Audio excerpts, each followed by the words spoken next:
Namo tassa bhagavato arahato samma sambuddhassa. Namo tassa bhagavato arahato samma sambuddhassa. Namo tassa bhagavato arahato samma sambuddhassa. Good evening, everyone. Today we're going to be discussing a sutta called hīnā and today is our 69th Mandi Sutta discussion. This sutta talks about how we can see different combinations of people. How do people get along depending on their temperament? So when you say temperament, there are two main temperaments we know in the societies. It is either good temperament or the bad temperament. So we call it kalyāṇā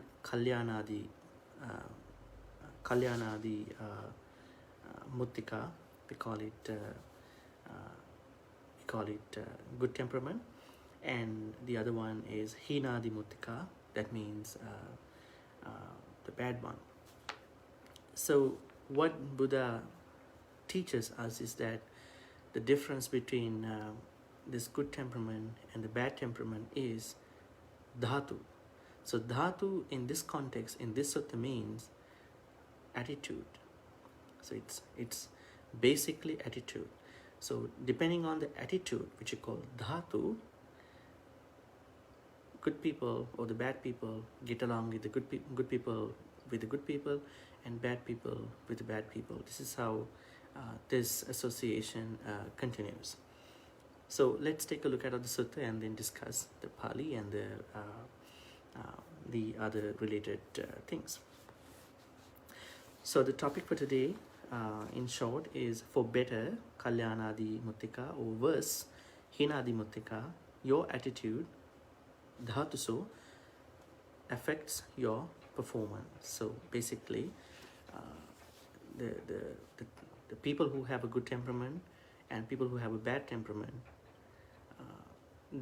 how they affect your performance. Basically, if you are a good person, then you prefer to be with good people, and if somebody is a bad person, most probably that bad person would like to be with bad people. So the reason is attitude. We call it dhātu. So the sutta comes in the dhātu sangyutta. Dhātu sangyutta is the 14th sangyutta in the Sangyutta Nikaya and the 14th sutta. Dhātusova bhikkhave satta sansandanti saminti. Hīnā muttika satta hīnā muttikehi saddin sansandanti saminti. Kalyāṇā muttika kalyāṇā muttikehi saddin sansandanti saminti. At Savatthi, bhikkhus, sentient beings, come together and converge because of an element. Those who have a bad attitude come together and converge with those who have a bad attitude. Those who have a good attitude come together and converge with those who have a good attitude. This is the same thing I mentioned to you at the beginning. Atitampi bhikkhave adhānaṁ dhātusova satta sansandinsu saminsu. So in the past too, this was the same thing. Sentient beings, in the past too, sentient beings came together and converged because of an element. So this element is very interesting. Element is dhātu.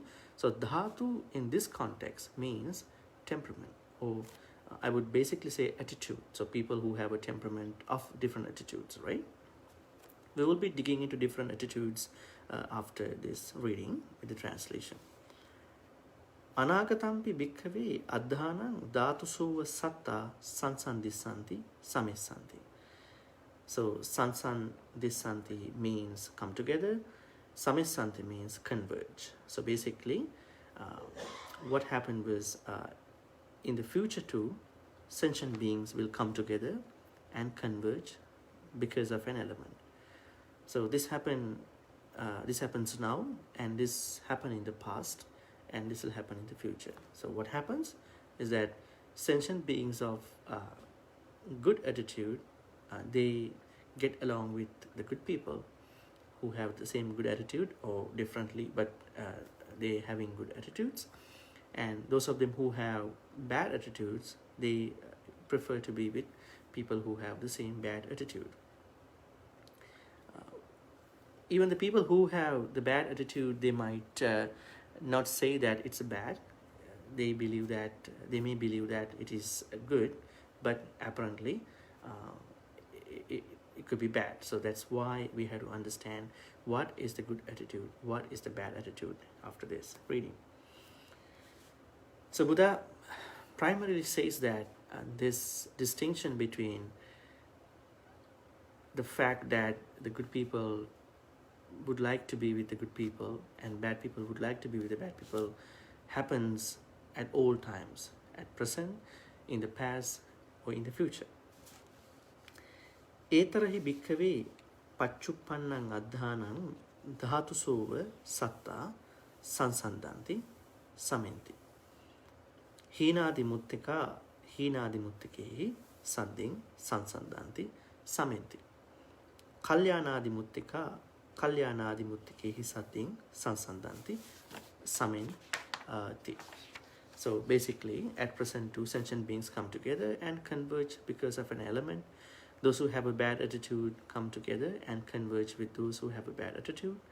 Those who have a good attitude come together and converge with those who have a good attitude. So basically, it's same. It happens all the time. So the first thing what we gonna be doing is we have to find out the specific meanings of some of the Pali words in this sutta to get a better sense of what the sutta means about good attitude and the bad attitude. Because those of them who have the good attitude and the bad attitude, they have their own ways of choosing the other people. So here you can clearly see a word called adimuttika. So hīnādimuttika and kalyāṇādimuttika. So there in the both words you see the second part of the same word is adimuttika. So adimuttika means in Pali ajjhāsaya. So ajjhāsaya is in short, I would say, temperament, dispositions. I would say temperament. It's a temperament. So kind of a temperament, someone who has a specific temperament called adimutti. So when you say hīnādimutti, when you add hīna at the beginning of that adimutti, that means a person who has a bad temperament. When you add kalyāṇā at the beginning of adimuttika, that means a person who has a temperament of good things, good virtues, right? So now you know the meaning of adimutti. That means ajjhāsaya. Another Pali word for adimutti is ajjhāsaya. In the commentary and the sub-commentary, we can see the word goes this way too. Hīnādimuttika goes also by hīnajjhāsaya, and kalyāṇādimuttika goes also by kalyāṇajjhāsaya. So ajjhāsaya was the word that was used by commentaries and sub-commentaries. But one of the very interesting term here is not just the adimuttika word, but the dhātu, the term called dhātu. So dhātu basically means attitude. So I want to share with you very important, insights about attitude. Now, what is an attitude? We know in our life, we like to be with people who hold the same attitude that at least close to what we hold in our life. Because when people hold the same sort of attitude or a bunch of attitudes, just as how we hold, then it's easy to discuss something. So it's an avenue to keep up with them, get along with them. But attitude is a big deal in our society. Now let's take a look at what does attitude mean in the simplest sense? Attitude is the way how you look at life. Now, when you look at your life, that's the attitude. So attitude is the way how you look at your life, on life. It might not be only spiritual. And also it's the way how you choose to see and respond to events, situations, people, and yourself. So when you have an attitude about anything, then what happens is that you choose to see and respond to a certain event, person, and yourself in the same way how you choose.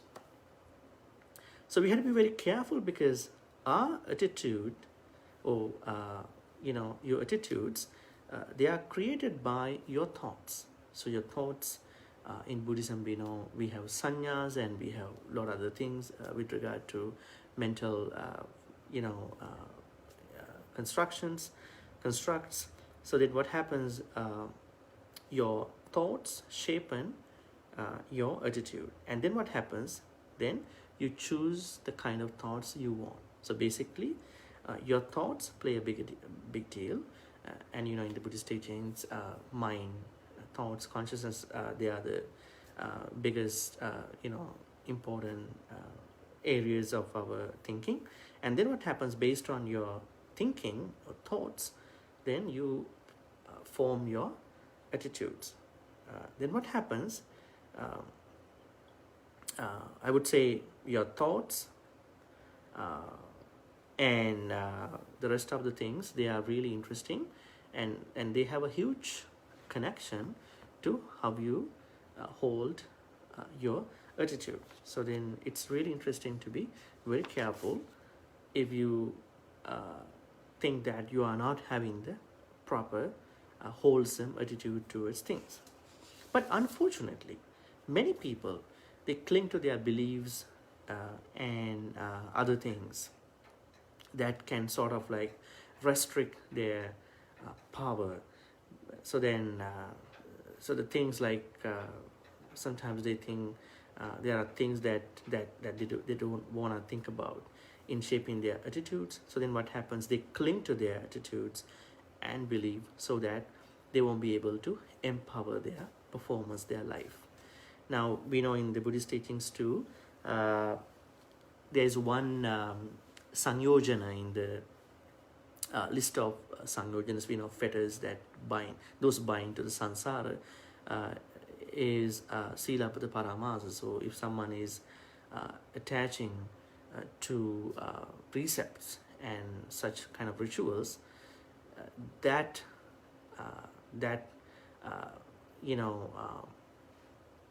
prevents the person in understanding the truth, that prevents the person in understanding what that person is supposed to do, right?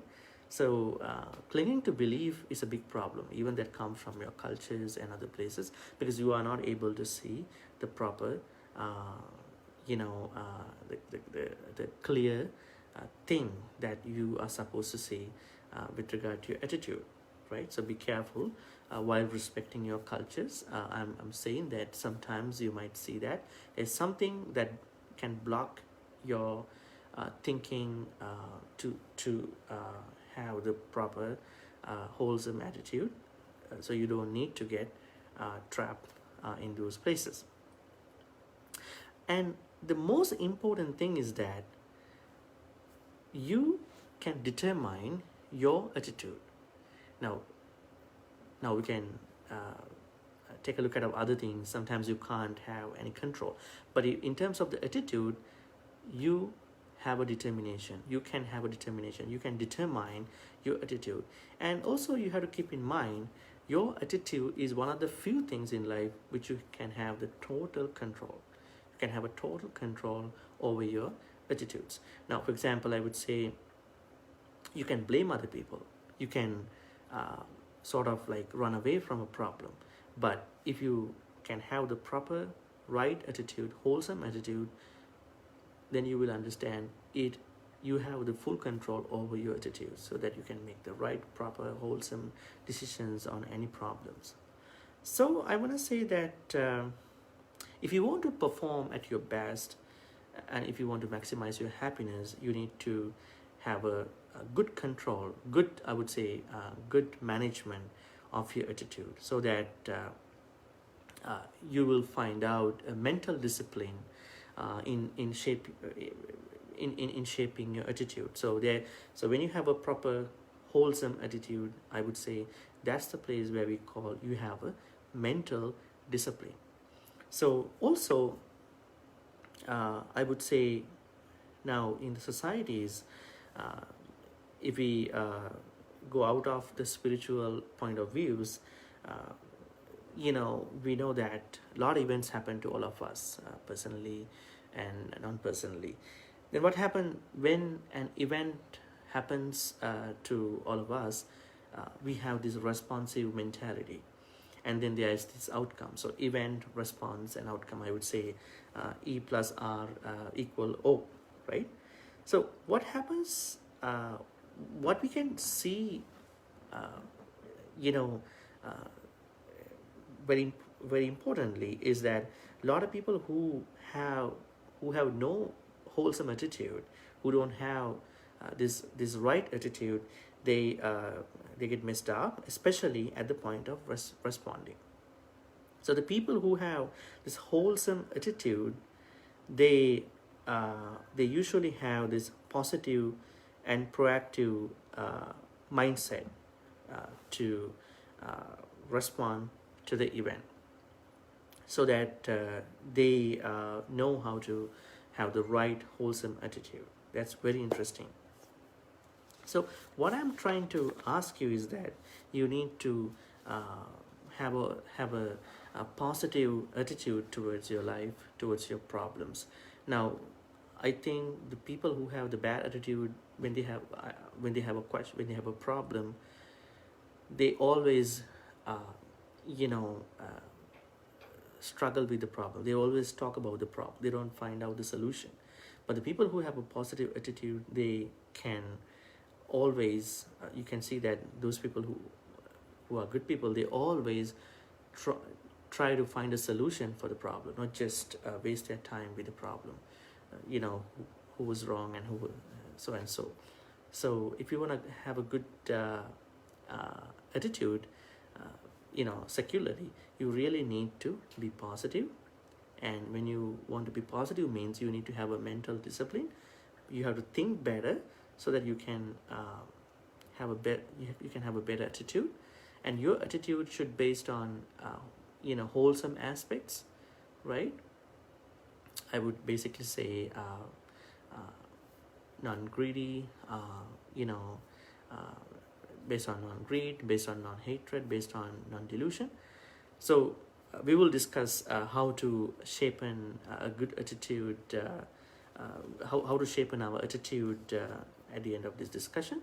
Now, basically, what I can say is that if you want to have a positive attitude, you should, when a problem occurs to you, you should be able to focus more on the solution of the problem, not just end up with the problem, not just keep looking at the problem. Problems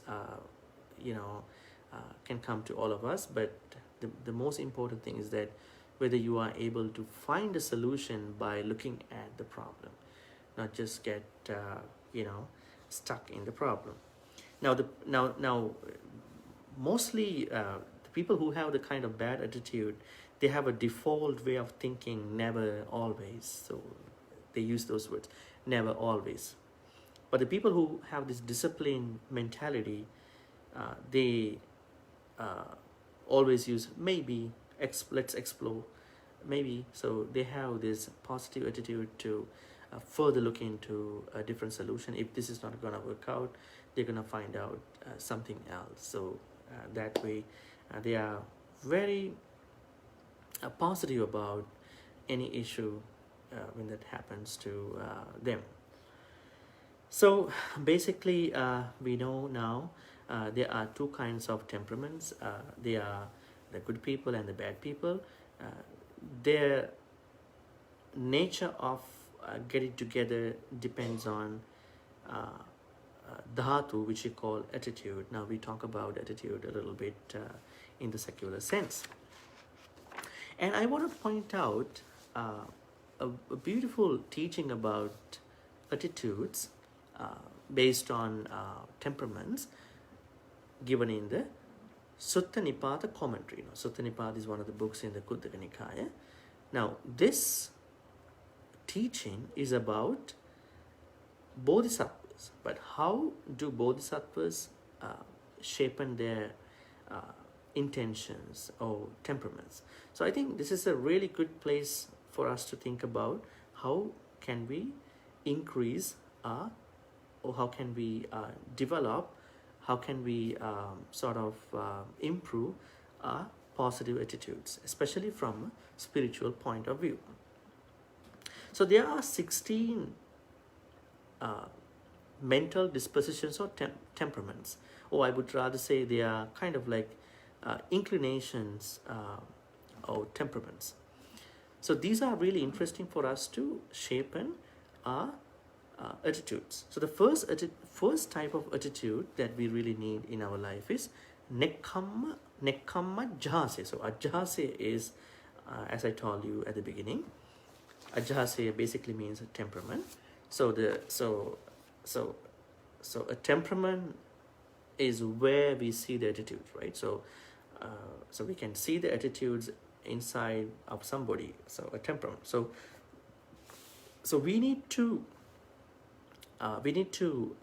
practice nekkamma jhāse to improve our attitudes. What is nekkamma jhāse? Nekkamma means giving away of pleasures. Now, we know this virtue called nekkamma comes in many places. You can see it under the paramita. You can see it under right thoughts too, wholesome thoughts in the Noble Eightfold Path, Samma Sankappa. Under Samma Sankappa we see Nekkamma Sankappa. So if you want to have a very, I would say spiritually, approved, spiritually, important attitude, the first thing is that one has to practice nekkamma. Nekkamma is renunciation. So giving away of the pleasures. So pleasures are good, but it doesn't mean that you can practice pleasures. You can enjoy pleasures, but if you can have a very insightful understanding about the pleasures rather than just get stuck with the pleasures, it could be a problem. So you need to practice renunciation based thoughts. So giving away of your pleasures. So thoughts on renunciation can help you to have a good attitude. The second temperament that has a bunch of good attitudes is paviveka jhāse. Paviveka is solitude. Now we know some people want to socialize, right? They want to go to places where many people live. But Buddha says it's okay to some extent, but mostly you should take time to think and to practice your spiritual things. Because Buddhism always talks about mentalizing good things and then giving up the bad things mentally. So you really need time. So how can you have time when you are so much busy, right? So it's really good that you can have a time, your own time, so that you can reflect upon the Dhamma you already know. You can sort of contemplate on what you've been learning from monks, nuns, or people, and we need a good amount of solitude to practice Dhamma. So when you try to find out this intention of practicing solitude at times, maybe whenever you are free, or maybe whenever you think you can find, that can really help that can shapen your attitude. So the first thing is renunciation. The second thing is solitude.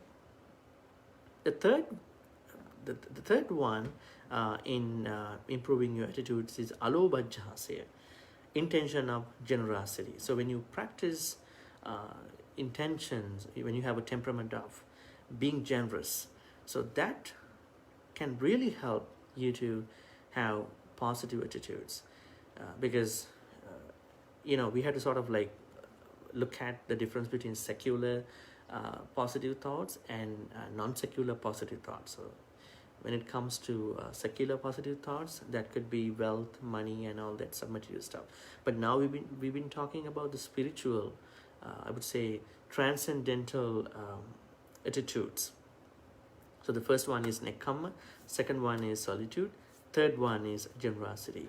Sometimes you might not be able to give anything. You might be very poor, but it doesn't matter, because Buddha says everything is mind-based. So if you have nothing, even the intention to give is important. So do not just give up the idea of being generous, because being generous is very interesting and very important even you have nothing. Fourth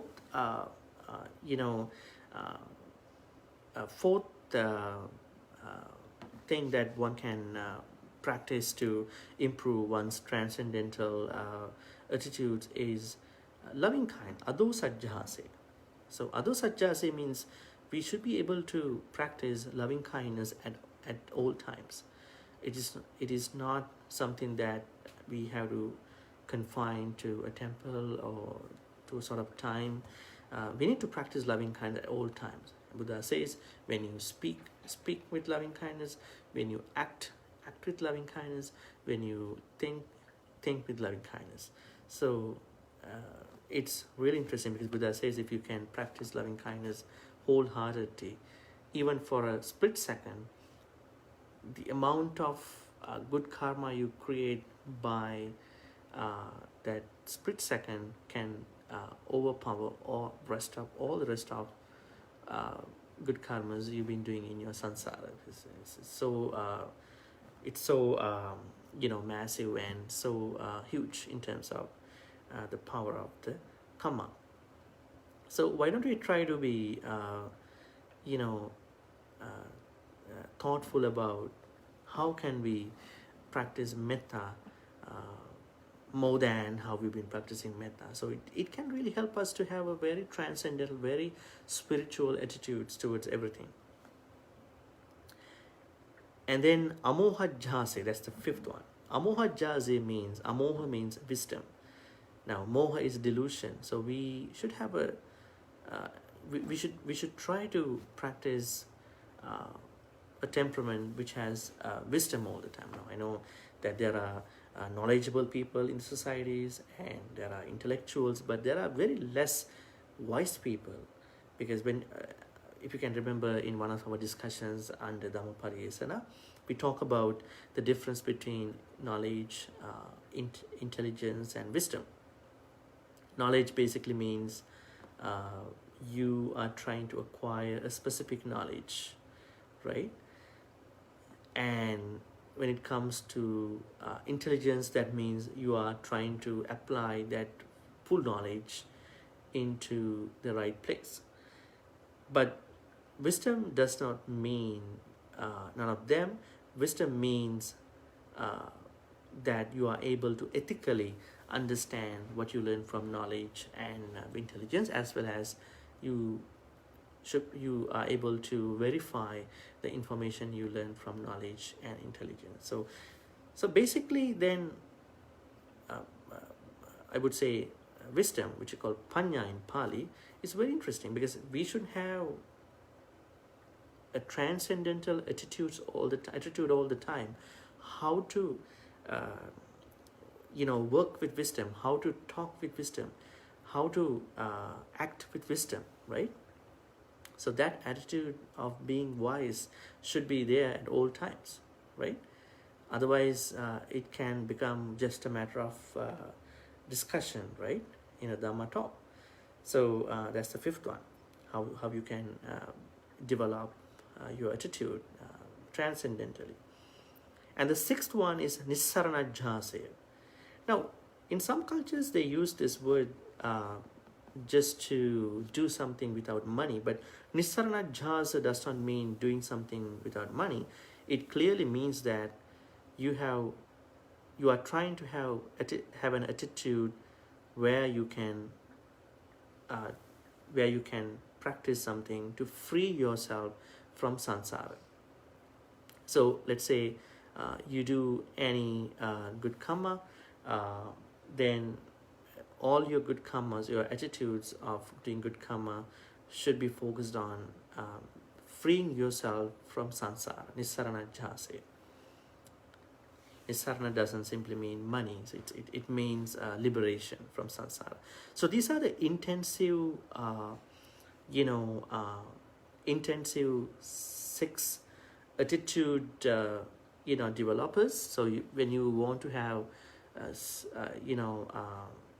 intensifiers in terms of developing your spiritual attitudes, you must practice these 6.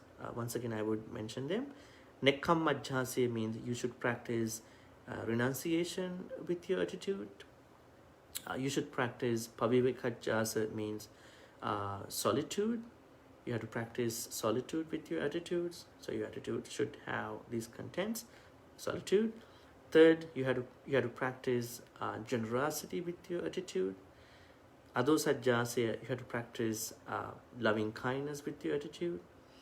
Amoha jhāsaya, you have to practice wisdom with your attitude. Nissarana jhāsaya, you have to practice, freeing oneself from samsara with your attitude. So these are the 6 intensifiers in terms of transcendental attitude, so that you can have a very good attitude, so that you can find out the similar like-minded people who have the same 6 attitudes. But there are another 10 attitudes that we find in the list of these ajhāsayas. They are none other than paramitas. There are 10 paramitas in the Theravada Buddhist teachings. Dāna jhāsaya is constant inclination towards generosity. Now, people might think that why it comes again, but you have to think that practice of paramita is different from those 6. And then sila jhāsaya means constant inclination towards morality. Nekkamma jhāsaya, once again, it is a little different from the first nekkamma jhāsaya, because nekkamma jhāsaya here means practicing even the thoughts of renunciation. And this is kind of a full-fledged renunciation when you take it as a paramita. And panya jhāsaya means constant inclination towards wisdom. Virya jhāsaya means constant inclination towards energy. Kantya jhāsaya means constant inclination towards patience. Satya jhāsaya means constant inclination towards truthfulness. So it looks like that one is so much into speaking the truth all the time, and then your attitude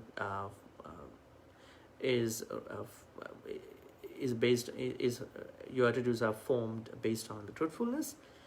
Aditthana jhāsaya means constant inclination towards determination or solutions.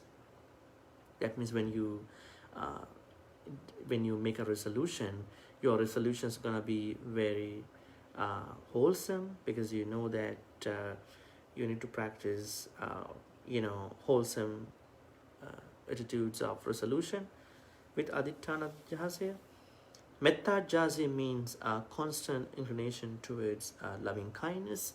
As I told you at the beginning, we need metta all the time, right? And upekkha jhāsaya is the last ajhāsaya, which means constant inclination towards equanimity, right? So let's try to connect these last 10 attitude things towards transcendent spiritual attitude. So if you can practice an attitude towards dana, towards generosity, that means you have that transcendental attitude. And sila means morality, nekkhamma means renunciation, panya means wisdom, virya is energy, khanti means patience or forbearance, tolerance, satya means truthfulness, aditthana means resolution or determination, metta means loving kindness, upekha means equanimity. So these are the 16 mental dispositions or temperaments that help someone to have the relevant attitudes, so that anyone can be a person of good attitude, so that you can mingle, you can get along with the good people, wholesome, right people. So that's very interesting. In addition to this teaching, we can see that the following suttas is the dhātu samyutta. Please don't forget about dhātu. Dhātu here does not mean elements of other things that we know in Abhidhamma. Dhātu here means attitude, right? And Buddha says in the same Samyutta, if you can take a look at another sutta called Chankamana Sutta. Chankama Sutta. In the Chankama Sutta, Buddha explained the same teaching, and he says that these same people, like I would say, good people get along with the good people, bad people get along with the bad people. Now, you might be perhaps, wondering something. Isn't this about people, like good people and bad people, sappurisa or asappurisa? Yeah, we can take that teaching too. We can connect the good people, kalyāṇa mittas, to sappurisa, and bad people called hīnā people to asappurisa or balas. We can do that, but Buddha uses these exclusive terms called kalyāṇa and hīnā in a much broader context. So when you say kalyāṇa, that is a broader, larger area of good people. When he says when he mentions hīnā, that is also a very bigger, larger context of the bad people. So we have to understand the most important thing in this teaching. It is the elements. So it's really interesting, because apart from this teaching, if we can go into our personal lives, if you can remind yourself the people that you are talking, you are with, you can sort of understand what views they hold and how they want to share, and then whether you are getting along with them good or not. Sometimes you like people in different ways, but sometimes you don't like their ideologies, what they believe, right? So it's really interesting. In the Buddhist teachings, even though Buddha says that good people get along with the good people and bad people get along with the bad people, Buddha never say that we have to sort of despise, underscore anybody. We have to respect everyone, no matter what, regardless of how they act upon, how they speak, how they think. But we have to be careful, because these people, these different people, they have their different tendencies to act on things, right? Sometimes you might be very upset about somebody that you really know, because the main reason is that you never knew that this particular person had different thoughts that you may not know. That's why this person went into those bad people. So it's something that you need to think from different aspects. And also, what about the friends? Now, in the Singalavada Sutta, the famous teaching about the friends is very popular. In that sutta, we know that there are 4 good friends and 4 bad friends. So, in any of the set of friends, it doesn't mention about their attitudes. You know, there are attitudes types, but the thing is that mostly this teaching of Singalavada Sutta about the friends, it's more about how they behave, how they act upon things.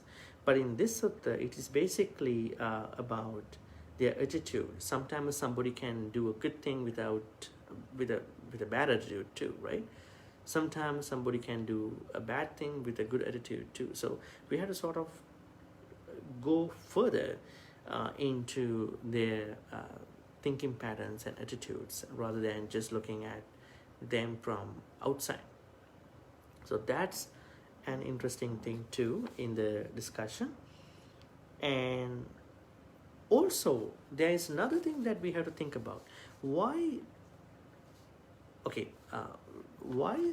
people are different the way that they think. Now, in the psychology, they don't that much believe that people bring their attitudes, some attitudes from their past lives. But in the Buddhist teachings, we know that when you go into the Karma teaching, people, like everybody of us, we bring our past skills, past failures, and many things inside our Bhavanga consciousness, right?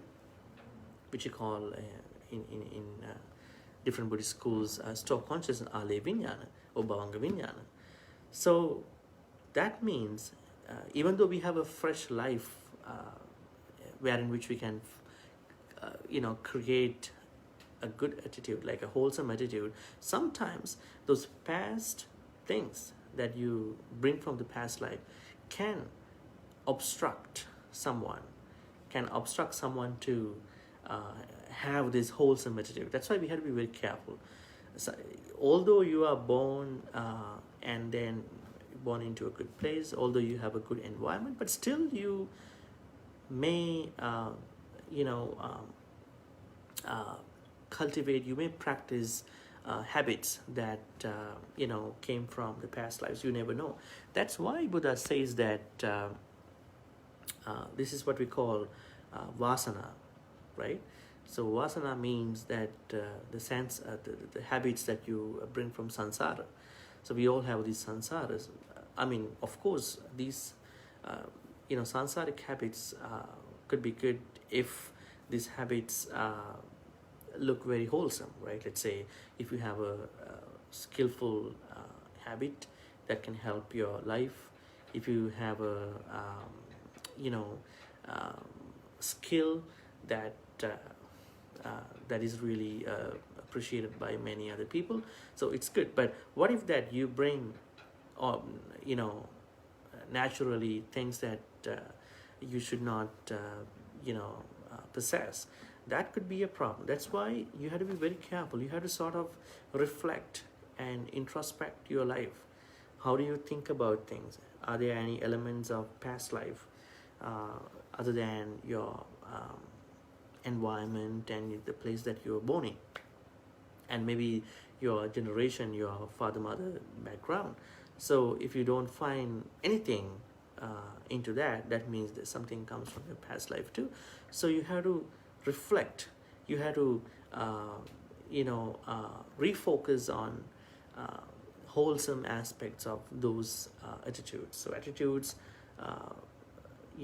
play a big role in the Buddhist teachings, because we talked about secular positive attitudes, and at the end we talk about transcendental attitudes that are really good for anyone to practice Dhamma and then attain Nibbana. I also want to say that the 16 types of temperaments which help all of us to practice transcendental attitudes, they are mainly given to the bodhisattvas. there's no harm to learn from bodhisattvas too, because bodhisattvas are trying to practice all these 16 really good, so that they have their right, they have their wholesome attitude all the time. Okay, so in short, I wanna recap all what I've been sharing with you. Today we talked about hīnā Adimuttaka Sutta. Hīnā Adimuttaka Sutta means Adimuttaka is temperament, and hīnā is bad, and there's another word called kalyāṇā, that means good temperament. So Buddha says that the bad people get along with the bad people, and good people get along with the good people. Mostly it is because of dhātu. He says dhātu sova bhikkhave. Dhātu means because of their attitudes that they've been carrying to that extent, to that moment, they've been doing that. So we have no doubts about this teaching, because it's really clear in our society that the way how people associate each other. And then we talked about how we can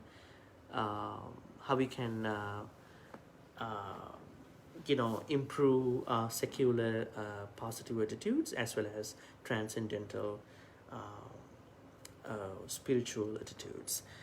When it comes to friends, and as I told you, friends play a bigger role, because there was one time, there were a couple of times Venerable Ananda brought up that half of, he was sharing with the Buddha, he thinks that half of the Dhamma is supported by the association of the kalyāṇa. And Buddha said, never say so. Buddha says that the completion, the fruition of the spiritual path, Dhamma path, is based on finding or getting the support from a kalyāṇa mitra. That means kalyāṇa mitras are very important. So that's why Buddha says that we need to be with the kalyāṇa mitras, with the wise friends all the time, right? There may be good friends to you. There may be good friends, but there may be friends that you think, but they are not. If they are not wise, that's going to be a big problem to all of us. So let's try to find out. Let's first become a kalyāṇa mitra to ourselves. That's the first thing. When you practice nekkamma, paviveka, alobha, adosa, amoha, nissarana, dāna, sīla, nekkamma, paññā, viriya, kanti, sacca, aditthāna, metta, upekka, you become kalyāṇa mitra by yourself, and then try to find out the similar like-minded kalyāṇa mitras for our Dhamma path. Sometimes some people, they wanna look for kalyāṇa mitras without them becoming kalyāṇa mitras. It won't make any sense. So try to be a kalyāṇa mitra in the first place, and then try to find out the like-minded people. You will see more dissimilarities than the similarities, but at least if you know that they are into these 16 temperaments, they are really good. They are also practicing the same thing, like how you practice, maybe a little different, but same path. Okay, so I think if there are no more questions, we can wrap this up. Let me see whether there are questions online.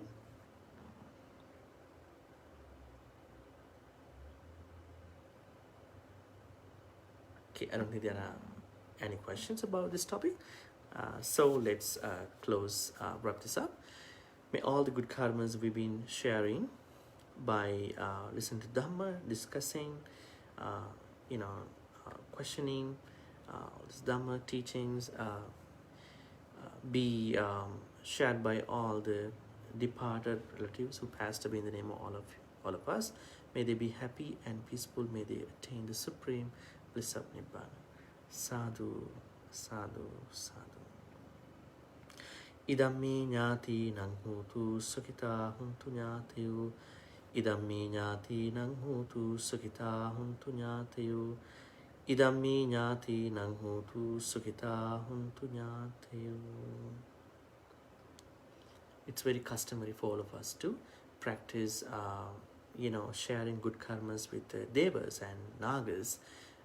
It is not that they need good karma from us, but we have this customary feeling that we want to share good things with the devas and nagas. May all the good karmas be shared by all the devas and nagas, deities and nagas. May they be happy and peaceful. May they attain the supreme bliss of Nibbana. Sadhu, sadhu, sadhu.